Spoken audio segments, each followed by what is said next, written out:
मैं वो रात कभी नहीं भूल सकता। जिस पिज्जा शॉप में मैं काम करता हूँ वहाँ पे मेरी शिफ्ट खत्म हो चुकी थी। मैं रेडी हो रहा था घर जाने को, तभी वो फोन बजा। उस रात काउंटर पे मैं ही अकेला काम कर रहा था, तो मैंने ही फोन रिसीव किया, लेकिन कोई बात ही नहीं कर रहा था, इसीलिए मैंने फोन रख दिया। कुछ 1 मिनट बाद फिर से वो फोन रिंग हुआ। मैंने फोन रिसीव किया, तभी भी साइलेंस ही था। मैं फोन फिर से रखने ही वाला था, तब मैंने एक कोल्ड और वीक साउंड सुनी फोन से। वो आवाज किसी ओल्डर वुमन की थी।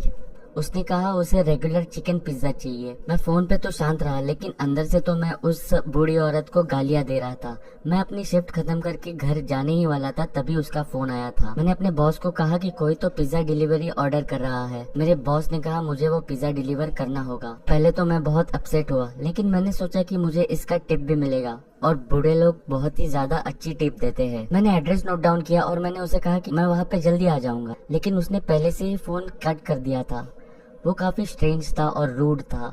मेरे बॉस ने मुझे डिलीवरी के बाद घर जाने को कहा, क्योंकि वापस आने तक तो पिज्जा शॉप बंद हो चुका होगा। तो कुछ 11 बजने से थोड़ी देर पहले ही मैं अपनी गाड़ी में बैठा और पिज्जा डिलीवरी करने के लिए निकल गया।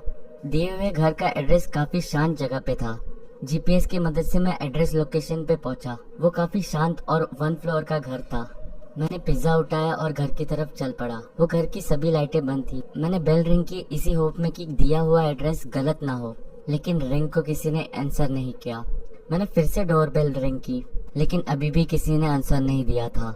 मैं अभी वहाँ से निकलने ही वाला था, तभी मैंने अपना सर राइट साइड में घुमाया और मैंने देखा कि वहाँ पे खिड़की पे कोई खड़ा है। मैं पहले तो काफी डर गया, फिर पीछे हुआ, फिर उसके बाद मैं इवेंचुअली उस खिड़की के पास गया उस इंसान को देखने। वो एक बूढ़ी औरत थी, मिड 70s में। वो एक ब्लैंक एक्सप्रेशन के साथ मेरी तरफ स्टेयर कर रही थी। विंडोज के थ्रू मैंने चिल्लाया कि उसका पिज्जा मेरे पास है, लेकिन उसने कुछ रिस्पॉन्ड ही नहीं किया, इसलिए मैंने और भी चिल्ला के कहा। तभी उसकी फेस पे एक बड़ी सी स्माइल आई।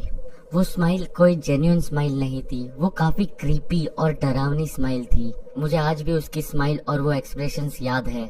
मैंने डिसाइड किया कि मुझे वहाँ से निकल जाना चाहिए, तो मैं वहाँ से निकल गया और अपनी कार में जाके बैठा। पिज्जा को मैंने पैसेंजर सीट पे रखा।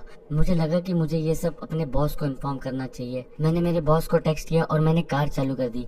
बस एक बार मैंने राइट साइड में अपनी नजर डाली। मैंने देखा कि वो औरत पैसेंजर सीट के विंडो में मुझे अभी भी देख रही है, वही सेम स्माइल और एक्सप्रेशन के साथ मुझे स्टेयर किए जा रही है। ये देखते ही मैंने वहाँ से अपनी कार बड़ी तेजी से भगाई और मैंने पीछे मुड़ के भी नहीं देखा। इसके बाद मेरे बॉस ने मुझे कभी लेट नाइट डिलीवरी